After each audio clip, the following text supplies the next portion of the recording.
5 or 6?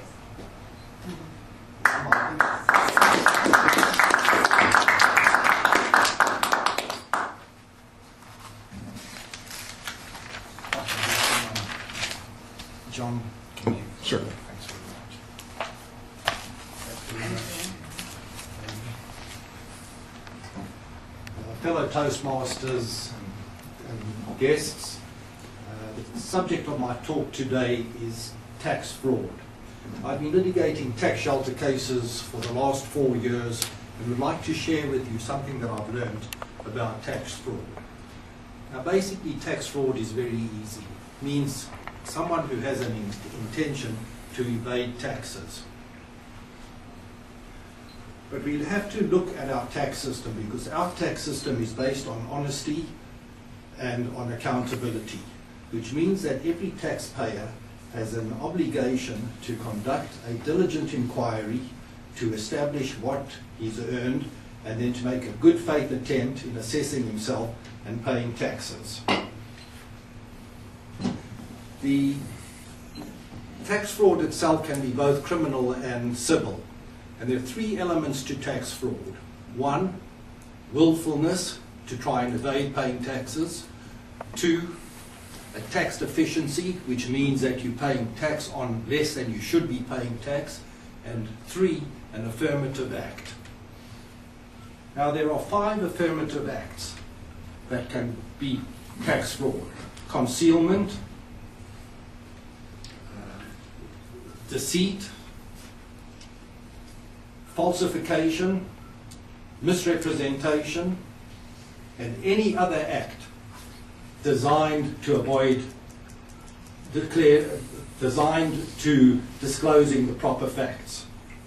Now with that in mind, we need to go back and look at a 1935 case called Gregory versus Halverin, where the judge made a statement which is now cited in just about every tax case there is, where he says there's not even a duty on a person, that every taxpayer has the absolute right to construct his business affairs in such a way that he pays a minimum amount of taxes.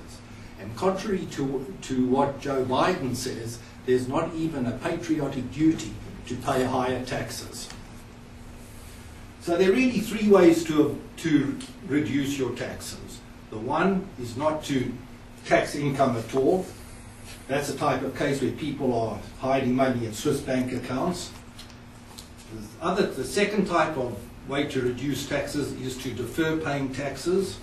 And the third way is to recharacterize taxes from a higher level to a lower level, such as from ordinary income to capital gains income.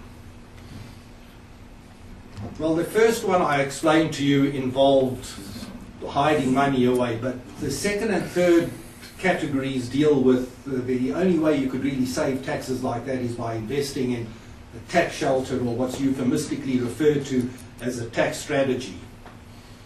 Now it's very easy. Tax shelters started when the government wanted to get people to invest in certain segments of the distressed segments of the economy, such as low-income housing. But that soon became vehicles of tremendous abuse because the tax lawyers and the most qualified people were looking for ways to find loopholes in the tax system so they could avoid paying taxes. So they started to set up these fancy tax structures or tax shelters. Now, it's very difficult to define a tax shelter because it takes so many different forms and so many different structures. But it's been described as a deal done by very smart people who, but for the tax consequences, would be very stupid. In fact, it's easier to define what an abusive tax shelter is because there are only 2 elements. There has to be the creation of an artificial loss to offset taxable gain, and there has to be, the second element is there has to be little or no risk to the contracting parties, to the people involved in the tax shelter itself. So it's easier to define what is a tax shelter.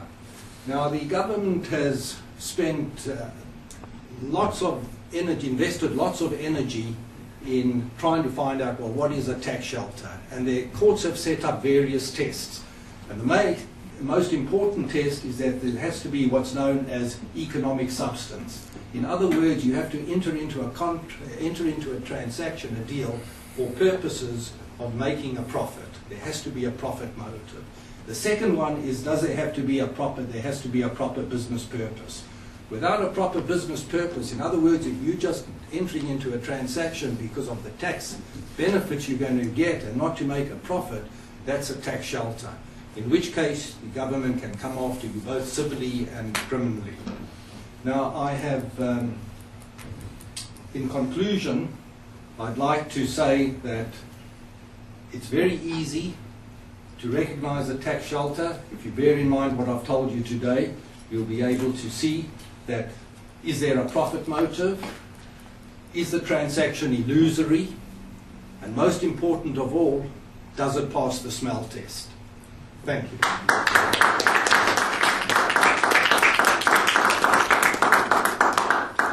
I have a timer's report? They both passed.